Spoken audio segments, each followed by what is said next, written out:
સુરત નવી સિવિલ હોસ્પિટલમાં નવજાત સુરક્ષા માટે ઇલેક્ટ્રોનિક ટેગ સિસ્ટમ શરૂ.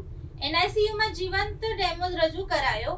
સુરતની નવી સિવિલ હોસ્પિટલમાં નવજાત બાળકોની સુરક્ષા વધુ મજબૂત બનાવવા માટે અત્યાધુનિક ઇલેક્ટ્રોનિક સુરક્ષા ટેગ સિસ્ટમ શરૂ કરવામાં આવી છે.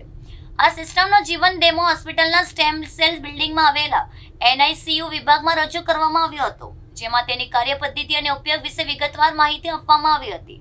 આ ટેકનોલોજી દ્વારા નવજાત બાળકની સતત ટ્રેકિંગ અને મોનિટરિંગ શક્ય બનશે, તેમજ કોઈપણ અનિર્ગૃતિક હલચલ અથવા ખસેડાણ પણ તરત જ એલર્ટ સિસ્ટમ કાર્યરત થશે. આ પગલાંથી નવજાત બાળકોની સુરક્ષા વધુ સુનિશ્ચિત બનશે અને અપહરણ જેવી ઘટનાઓ અટકાવવામાં મદદ મળશે.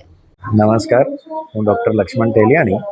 સ્ટેમ સેલ બિલ્ડિંગમાં એનઆઈસીયુ છે. એનઆઈસીયુમાં બાળકોની ચોરી ન થાય એ ઉદ્દેશ્યથી એનઆઈસીયુના એક્ઝિટ પર RFID મશીન લગાડવામાં આવ્યું છે અને જે બાળકો દાખલ છે એમના કાંડા પર ટેગ લગાડવામાં આવશે, જેથી કરીને કોઈ પણ ત્રાહિત વ્યક્તિ એ બાળકને બહાર લઈને જાય તો તરત જ બીપ વાગવા માંગશે અને સિક્યુરિટીને અલાર્મ મળે અને જેથી કરીને આવી નવજાત શિશુઓની જે ચોરી હોય એને અટકાવી શકાય.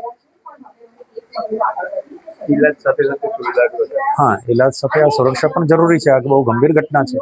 કોઈના બાળકની જે ચોરી થાય તો એ ન ચાલે. એના માટે હજી પણ બીજી વ્યવસ્થાઓ કરવાની છે, જે બીજા ગાયનેક કે પોસ્ટનેટલ વિભાગમાં પણ લગાડવાની જરૂર પડશે. ત્યાં પણ હજી એ મશીનની સુવિધા ઊભી કરવામાં આવશે.